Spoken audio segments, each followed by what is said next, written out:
It's always when I'm doing the stuff that I like doing and I'm making progress is when it really, really affirms more of wow, like I'm so blessed to be doing what I'm doing. Hey everyone, welcome to Own Your Story. Today I have Ridzwan here. So Ridzwan is a writer, videographer and creator with a very interesting story. So today we're going to dive into his story, how he turned from a legal graduate into a videographer today. I know that you graduated from Oxford Brook in law. And how do you end up here now as a videographer and a creator in general? Right, okay, so I always known that I was going to do videos and I was going to do writing and all those things. When I did law, I always knew I was still going to go into the creative field, you know. And at that time, of course, my parents and family, all that were happy, like, oh my god, he's doing law, you know. So they thought that I was going to change my mind after I graduated. There's nothing wrong with the legal world. I think if it's for some people, it's for some people. Of course, you know, it's amazing that I respect everybody in their respective fields.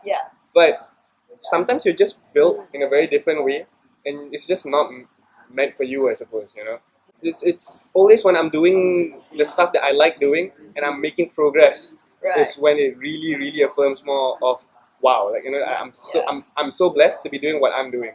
But how do you know for sure that you want to go into the creative field, and how do you find your passion, what you're passionate about? Right after graduating, I joined like a big media company, but it wasn't on the creative side. It was really more on the. I was a corporate guy, you know. It was just very routine, very desk job and all those things. On paper, it sounded that it was a win-win situation. That I went into something that I kind of used my law degree to get like a corporate gig, but it was in the industry that I wanted to be in. But I remember that I hated it so much that that 1 year there really felt like it was one of the longest years of my life. After a while, I just kind of decided I was going to take like a leap of faith, if you may call it. I left that. I went into copywriting at the start of my journey. So it was kind of from there slowly. I see. You found your interest in video. From there. I was writing, but I always knew that I wanted to do videos as well. So I went into production companies here and there over the years, tried to find people from overseas to help guide me, even locally and all those things. How do you get started in video making, and what are the challenges in this process? Personally, technically, I'm not very sound when it comes to filmmaking, and I've always have this mental block that I can't do films because I'm not a very technically sound person. So for the longest time, I thought my biggest hurdle was the technical aspect and not being able to do it. It's only now I realize actually it's gonna sound so cliche but it's really about the self. If you can get yourself over the fact that actually you can learn all these things. You don't have to know it when you start off, and you can just look like an idiot as you go along. It's fine. Like really, it's fine, right? So the ego, I think, it's one of the biggest hurdle. I mean, it's not sexy to say out loud, but sometimes it is what it is. But how do you overcome that ego? How do you gain enough confidence to go it alone and full time? Oh man, that is. Honestly, I'm still trying to figure it out. Because there's moments that I think that I can take on the world, and there's moments that I sit down and I think to myself like, well, what exactly am I doing, right? Because it's just not going the way I'm expecting or anything like that. But I try to kind of look for mentorship as well, either from people who are doing the stuff that I want to be doing, or either personally, I get in touch with them, I meet up with them. Or it could just be through, we're living in the age of the internet where content is just everywhere. But what I would do, I would watch a video of Will Smith, quote unquote, mentoring like whoever in his family, and I think to myself, okay, he's training me right now to think that way. What do you tell yourself, or how do you motivate yourself when you told me before, like the family and even a lot of friends think that you are not making sense? No, they think we're crazy. Right? What I do is I try to find other crazy people. Okay. That's what Good one. I do. Yeah, I try to find other crazy people who. And surround yourself That's right. with the crazy. Yeah. Because I think it's not an exaggeration to say that your immediate environment will definitely affect you. And I guess as artists, I don't know. I mean, like I guess so we're artists. Yeah. That we're very sensitive. So that when people say whatever, it really does get to you though. So if you're around people who are always negative and naysayers, it's personally I feel like it affects my work on like it's just so obvious, But when I'm around that same kind of like crazy guys, crazy ideas who suddenly says, even like my crappiest work, they'll go like, oh, that's really amazing. I'm like, I think I'll do more lah. And then somehow that's really important. It's the Exactly. same for me, like to have people affirming. So as a creator and artist, how do you deal with the roller coaster of emotions? And especially like you're just starting off Right, and everything is like unstable, uncertain. Right. How do you deal with that? Journaling has been one of those things that really helped put a lot of my thoughts and emotions somewhere, and I can sort of look at it. And when you put it somewhere, you can look at it, right? Instead of being stuck in yourself, you're like, okay, you know how to manage that more. In the way you process as well. How to process something. when you journal. Yeah. Yeah, so what inspire you in your creation? So what keep you moving in this direction? So I guess at first it's like inspiration for your content. Okay. And then the second is like what is the impact that you want to make through producing video? I always like to think of myself as a child of both the East and the West.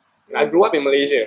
There was nothing that I'm not going to pretend that I grew up in like overseas or anything like that. I grew up in Malaysia, but because of our whole Western like influence and colonial history and all that, I feel that I was one of those fortunate or unfortunate kids who had very strong Western leanings. But at the same time, I was also still very rooted to my Asian community. I've never doubted myself asking like, hey, am I Asian or am I more? I've never had that conflict in a way. Other people have had that issue with me though. I think a lot of people in Malaysia kind of confused. Like they're like pick a side. I'm like, but why don't you pick a side? Like so I'm very comfortable in both kind of like code or whatever that you wear, right? Yeah. So both culture. So so my first kind of writing had always been to kind of just represent that more. In terms of impact, of course, I always hope it'll have some kind of positive impact. But what does that mean now to me? I don't know anymore. I guess I'm not yet, right? So I'm trying to find the answer as well. Has there been any incident or challenge that defines who you are today? I would say that one of it would be after graduation, or like these past 5 years in total, rather than just like one incident. Because it's been really tough, especially the first year after graduating. Because I think I had certain expectations of myself and what was going to happen after that, and it just didn't go that way. So I had like different things like from health issues and all those. I went through a bit of a depression, which is very common, I suppose, with a lot of people today, and a lot more people are coming up in a personal guy. And I guess when I was going through that, I hated myself above everything else just because of like I should have my shit together. I think that's the confidence I have now of I don't have to have my shit together to keep moving. To accept yourself. Exactly. Looking back, I'm grateful for all that has happened in that sense. So I'm glad that it took me this long to even get to where I am, because I know some people who will tell me that, to get to your state, it's like in theory, you can do it in 2 weeks or in a month, you can get that good already in videos or in writing. Even me now, I still feel like I'm a baby at it. I'm just starting to kind of realize that, this is what I can do. But it's becoming more exciting rather than I bring myself down as to like, I still don't know so many things. Now I'm like, okay, learn the next one. The next one you do it this way, blah. You do it that way, blah. So it's I guess it's that failure, that's really defining me and giving me that confidence. Ironically, it wasn't the success, because I felt like I've had success in uni with community work and all that. That just incited a lot more fear than confidence, because after that you're always thinking like, what if I don't do well this time around? Like what would these people think of me? These people are putting so much like hope and like emphasis, it's like a box. It's like a box. Yeah, exactly. Yeah. So now I'm just like, look, there'll be moments that you'll do well, and people are gonna hate you. And there'll be Right. moments that you're not gonna do so well. Yeah. And then funny moments like that also you'll find people who help you out. So it's funny, in that sense.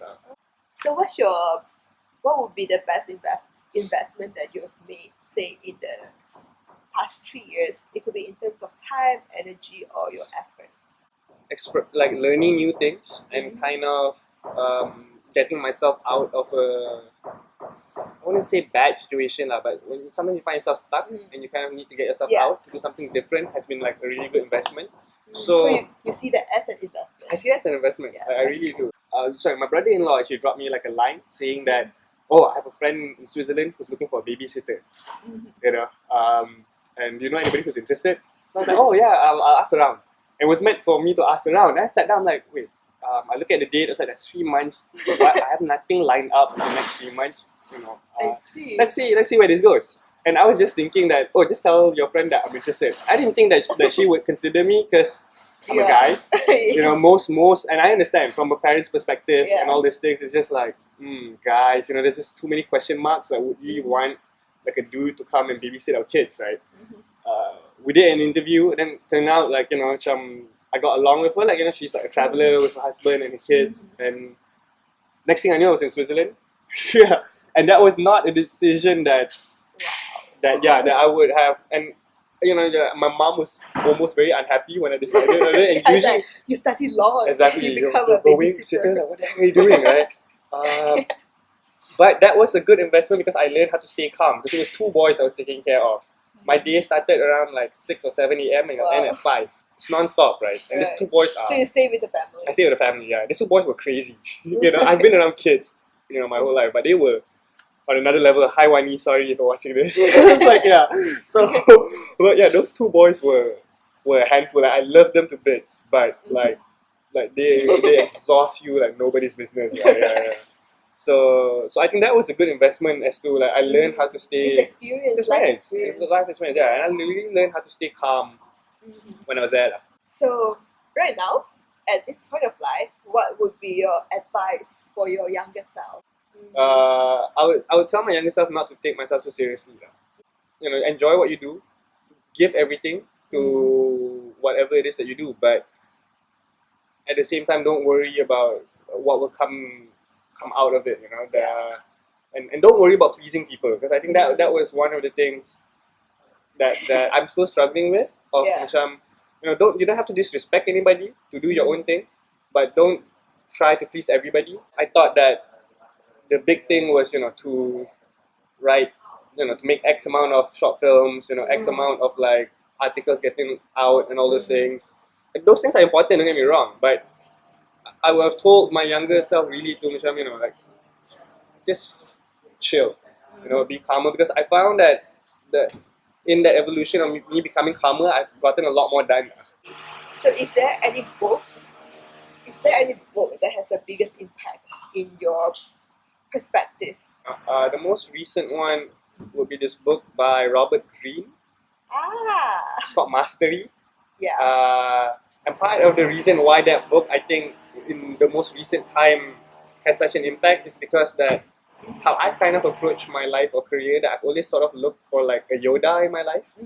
And in some ways, I think I've been too dependent on the idea of somebody need to teach me this stuff before I have, the qualification or the rights to be doing it. So, but Mastery said, yes, it is important to find like a mentor, but at the same time, mentorship could come in many different forms. Mentorship could come you just doing the craft. So sometimes if you have the aspiration, that action itself is the mentorship.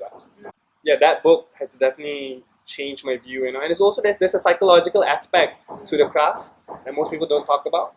Like dealing with people, dealing with yourself emotionally, and so that book I think is quite holistic in how it deals with So before we come to the last questions, Sure. how do people connect with you or find out more about your work? Right. So I'm like on Instagram, guys. I'm on Facebook. Those Put a link up. Yeah, sure. Ridzwan Razalee, that's exactly how you spell it. you find me, yeah, it's just there, and like I have a YouTube page as well. So these are the 3 platforms where I usually post up stuff. We come to the last question. So, what is your guiding principle in life? And what's your definition of a life well lived? The major thing for me Yeah. is to have fun. And when I say fun, I don't equate it with self-indulgence or Yes. just very simple pleasure, because there are many forms, I think, for getting pleasure or like enjoying yourself. So, say for me, having fun could really be, if I find it fun to spend my weekend reading a book, have fun doing it. Don't be apologetic when people ask like, you rather read a book than go out for drinks with us or go do this or do whatever. I'm like, look, whatever. Yeah. You guys have fun doing that, Yeah. But for me, like, this is what In a way, it's like find your own fun. exactly, kind of. exactly, right? So I think that is my current guiding principle. Is also because I sense that, I don't know who mentioned it earlier, that I think I took myself a bit too seriously for the longest time in everything that I do. So this really kind of helps, me move forward and like yeah. So yeah, have fun and like a life worth living. I guess it's one that you just keep growing and learning. That you change your perspective, you challenge it every now and then. Let's say this year was one of the years that I really feel like a lot of my old principles were challenged. Yeah. And I'm kind of like open to it as well, because before this I'll be so like, no, this is against everything that I stand for. Yeah. Or blah blah blah and this. But I don't know, sometimes you kind of have to cross to the dark side to find more light as well, if that makes sense. So one of the things that I never thought of doing before was to quote unquote like study people, or like kind of understand what's like psychologically what makes them tick, because I always felt like that was very busybody or it's very like judgy. But now I'm kind of learning like actually it's quite important, because people size other people up all the time. And because I've never done that myself, I've noticed that it put me in very bad position because they size me up. But now I'm seeing it more that you gotta learn these things actually. So yeah, so I don't know if that's considered a dark side or I've just been naive. So it's a learning process. I suppose, it's a journey. I guess this is the end of our conversation. Okay, cool. Yeah, thank Cool. you so much for Thank being you. our guest on Oh. Know Your Story Okay. and sharing your journey. I hope that you can inspire more young people who are in their journey, finding their way, to have more confidence in owning their story and then really pursuing what they want and be willing to struggle for it. Right. Yeah. So thank you Thank you. and see you guys. Bye guys. Bye. Thanks.